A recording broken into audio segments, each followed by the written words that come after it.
यार इतना बड़ा दुष्प्रचार नहीं करिए। जैसे आप बताइए राधे का नाम लेंगे किस दिन खुश हो जाएंगे?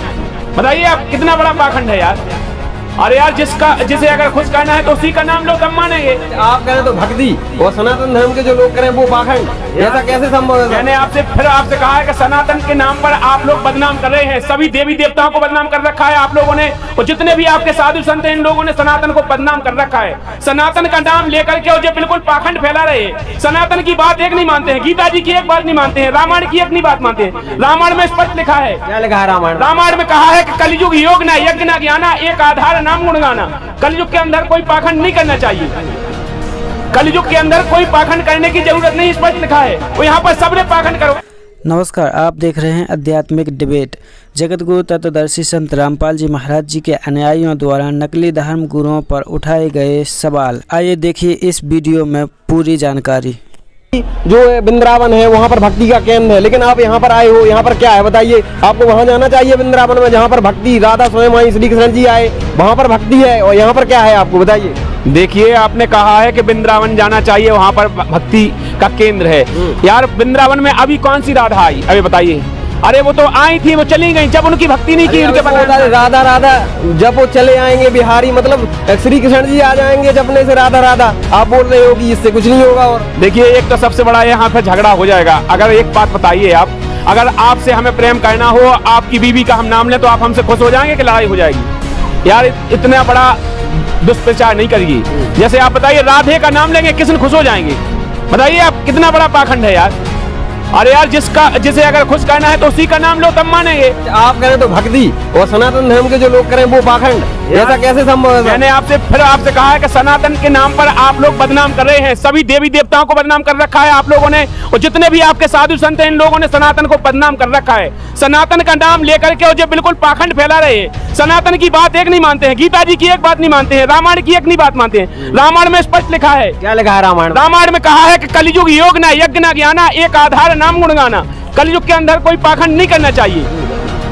कलयुग के अंदर कोई पाखंड करने की जरूरत नहीं, स्पष्ट लिखा है। वो यहाँ पर सबने पाखंड करवा रहे हैं। आप यहाँ पर क्या कर रहे हैं? यहाँ पर हम अपने संत रामपाल जी महाराज जी को सद्भक्ति के द्वारा यहाँ पर 3 दिन चल रहा है ना? अभी आपने पहले सुनिए, यहाँ पर पहले सद्भक्ति का अपने ग्रंथों के अनुसार जो अपने वेदों में जो लिखा है उस वेदों की वाणी के द्वारा। रामायण में केवल लिखा है कि नाम का गुणगान करना है। हाँ। लेकिन अभी आप बोल रहे हैं कि यहाँ पर भंडारा चल रहा है। हाँ तो भंडारा करना चाहिए, भंडारे के लिए मना थोड़ी किया है। उसमें तो 5 यज्ञ बताए हैं अपने गीता जी में, अपने 5 यज्ञ बताए हैं, 5 यज्ञ करना चाहिए। वेदों में 5 यज्ञ बताए हैं और पूरी जानकारी और तत्वदर्शी संत देगा उसकी जानकारी। गीता अध्याय 4 के 34 में कहा है वो तत्वदर्शी संत होगा, वो तत्वदर्शी संत बताएगा भक्ति विधि को। आज तक ये तत्वदर्शी संत कोई था ही नहीं, इनको क्या पता है भक्ति कैसे करना चाहिए? संत रामपाल जी महाराज जी भक्ति बताते हैं, जो 5 यज्ञ बताते हैं, 5 यज्ञ पूरे करना चाहिए। जब साधक की जन्म मरण से चक्का छूटेगा हो जाकर के वो सतलोक चला जाएगा। 5 यज्ञ में क्या आता है? क्या व्रत करना 5 यज्ञ में नहीं आता है? क्या तीर्थ करना 5 यज्ञ में नहीं आता है? क्या श्राद्ध निकालना 5 यज्ञ में नहीं आता है? बताइए सर आप। देखिए ये कहीं लिखा है, आप मैंने आपको पहले बता दिया है कि श्राद्ध की बात आप बिल्कुल मत करिए। गीता यज्ञ भी होते हैं, वहाँ पर मंत्र पढ़े जाते हैं, वेदी हवन होता है, यज्ञ नहीं है और क्या है? अरे यार हवन यज्ञ ये नहीं है, हवन यज्ञ के लिए तो मना किया है। आप बोले कि हवन यज्ञ, वो हवन यज्ञ क्या है उसको आप समझे नहीं। ये हवन यज्ञ थोड़ी है। हवन यज्ञ क्या है? हवन यज्ञ होता है जैसे हम लोग ज्योति जलाते हैं, ज्योति जला करके उसमें घी जलाते हैं, ज्योति यज्ञ करके, उसे हवन यज्ञ कहते हैं। ज्ञान यज्ञ उसे कहते हैं जहाँ पर ज्ञान चर्चा हो, सत्संग हो, सत्संग को ज्ञान चर्चा ज्ञान यज्ञ कहते हैं। प्रणाम यज्ञ जो हम परमात्मा को प्रणाम कहते हैं, प्रणाम यज्ञ होता है। दान यज्ञ, दान धर्म जो कहते हैं वो दान यज्ञ होता है। और सत्संग सुनते हैं उसे अपना जो ज्ञान यज्ञ है वो है। ऐसे 5 यज्ञ जो संत रामपाल जी महाराज जी ने बताए हैं वो 5 यज्ञ ये हैं, वो अपने वेदों में प्रमाणित करके बताए हैं। आज जितने भी धर्म गुरु हैं इन्होंने केवल अपना धंधा बना रखा है। इनको अपने जनता से कोई मतलब नहीं है। जनता तो भाड़ में जाए, इनकी जेबें भरते जाएं और बस इनका काम चलता जाए। हम एक भी पैसा नहीं लेते, हम फ्री में करते हैं सब कुछ। आपने देखा है धीरेन्द्र कृष्ण शास्त्री एक अकेले चरण छूने के 50,000 रुपए लेता है, आपको पता है? चरण छूने के 50,000 रुपए लेता है। अगर उससे बात करनी है तो लाखों रुपए लेता है। आप कह रहे कि कुछ नहीं, और ये केवल सोशल मीडिया पे केवल जो प्रचार प्रसार के लिए हैं, तो ये सोशल मीडिया पे अपना धंधा बना के रखा है। इनने एक कथा के है मालूम 50-50 लाख रुपए लेते हैं जी। आप कह रहे कुछ नहीं लेते हैं एक कथा के। मतलब आपका सीधे सीधे कहने का ये है कि केवल संत रामपाल जी महाराज जी तत्वदर्शी संत है, बाकी सब उनको कोई ज्ञान ही नहीं है। हाँ, तत्वदर्शी संत तो संत रामपाल जी महाराज जी के अलावा कोई भी पृथ्वी पर संत नहीं है। मैं गारंटी से इस बात को कहता हूँ। अच्छा, हाँ।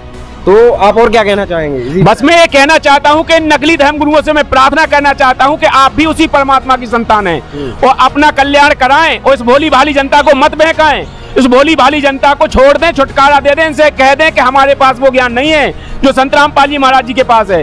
वो अपना भी कल्याण कराएं, उस भोली भाली जनता का कल्याण होने दें। अच्छा, वो लोग तो ये कहते हैं कि संत रामपाल जी महाराज की पुस्तक मत पढ़ो, उनका ज्ञान मत सुनो, वो सनातन विरोधी है। वो सारे संदेही बात कहते हैं। तो मैं इसी बात को तो कह रहा हूँ कि अगर सनातन विरोधी है तो अपनी पुस्तकों को क्यों मना करते हैं? पुस्तक में ऐसा क्या लिखा है संत रामपाल जी महाराज जी ने? मैंने आपको बताया कि जितने भी अपने वेद हैं, 4 वेद, 6, 7, 18 पुराण, गीता, भागवत पुराण, सभी धर्मों के ग्रंथों से खोल करके संत रामपाल जी महाराज जी ने पुस्तक लिखी है। वो क्यों लोग मना करते हैं कि इसको मत पढ़ो?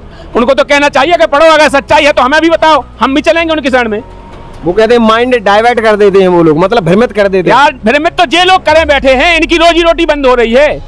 जे लोग भ्रमित करें बैठे, हमें बताइए। मैंने आपसे कहा है जितने भी नाम देते हैं, जो कह देते हैं 5-6 मंत्र बता देते हैं, मैं कहते हैं कोई भी जाप कर लो आपका मोक्ष हो जाएगा। यार आपको बुखार चढ़ा है, हम आपके सामने 10-20 टेबलेट डाल दें, कहते हैं कोई भी उठा के खा लो आपका बुखार ठीक हो जाएगा। हो जाएगा?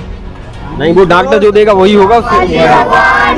तो क्या वो डॉक्टर सही है कि अगर वो कह दे कि जी एक खोवा गोली फेंक दे आपके सामने, कह दे कि आपका कैंसर है, एक भी कोई भी गोली उठा के खा लो ठीक हो जाओगे? हो जाओगे? देखिए बिल्कुल वो मरीज को मारेगा। तो इसी तरह ये जितनी भोली भाली जनता है उसको भ्रमित करे बैठे हैं और इस भोली भाली जनता को गुमराह कर रहे हैं। उसका तो नाश कर रहे हैं, साथ में अपना भी नाश कर रहे हैं। इसलिए सभी से हमारी प्रार्थना है कि संत रामपाल जी महाराज जी की शरण में आए। अभी आपने देखा है पिछले दिनों में कैसे आएंगे संत रामपाल जी महाराज? तो जेल में ही है, शरण में कैसे आएंगे भैया? देखिए संत रामपाल जी महाराज जी ने 500 से ज्यादा नामदान के केंद्र खोल रखे हैं। और आप जिस जिले से हैं, देखिए लोगों का एक और कहना है कि अगर संत रामपाल जी महाराज इतने सच्चे, महान, तत्वदर्शी सब कुछ है तो वो जेल में क्यों है फिर? देखिए वो संत की लीला होती है। संत किस प्रकार से लीला करे, वो भगवान जब वो आता है तो एक साधारण रूप में आता है। वो भगवान अगर अपनी उस पूरी पावर के साथ और पूरी उस प्रकाश के साथ यहाँ पर आ जाए तो अपनी चरम दृष्टि से देख नहीं सकते हैं उसे। जब भी भगवान धरती पे आता है तो एक ऐसी साधारण लीला करता है कि मनुष्य की तो बात क्या, देवता भी नहीं समझ सकते हैं उसकी कथा लीला को कि क्या करने वाला है। तो संत रामपाल जी महाराज जी साधारण लीला कर रहे हैं। आज ये बताइए कि संत रामपाल जी महाराज जी जेल में बैठे हैं। आज 12 नामदान के महाराज जी अपने ऐसे आश्रम है, आप देख रहे हैं, ऐसे 12 आश्रम पे भंडारा चलेगा, 3 दिन तक भंडारा होगा और 3 दिन तक पूरी पृथ्वी से, चाहे पूरी पृथ्वी क्यों ना आ जाए, यहाँ पर किसी चीज की कमी नहीं पड़ेगी। तो वो भगवान नहीं हो सकता है। इनसे कह दीजिए जितने कथावाचक हैं, ये अपनी जेब से एक ही भंडारा करा के दिखा दें। ऐसा संत रामपाल जी महाराज जी साल में 6-6 भंडारे कराते हैं ऐसे पूरी पृथ्वी को निमंत्रण देके। आज घर घर जाके निमंत्रण दे रहे हैं संत रामपाल जी महाराज जी। उनके शिष्य घर घर जाके निमंत्रण दे रहे हैं कि भाई हमारे निमंत्रण है, आप भंडारे में आओ। और सभी सोशल मीडिया पर निमंत्रण वायरल करके सबको आमंत्रित कर रहे हैं पूरी पृथ्वी को कि आओ संत रामपाल जी महाराज जी का भंडारा ग्रहण करो। तो ऐसा कोई भी पृथ्वी पर संत नहीं है जो ऐसा भंडारा करके दिखा दे। वही भगवान होता है जो ऐसी लीला करता है। ठीक है, धन्यवाद। अभी आपने देखे जगतगुरु तत्वदर्शी संत रामपाल जी महाराज जी के अनुयायियों द्वारा अन्य नकली धर्म गुरुओं से किए गए तीखे सवाल। यदि आपको इसी तरह के वीडियो देखना पसंद है तो वीडियो को लाइक कीजिएगा और चैनल को सब्सक्राइब जरूर कीजिएगा।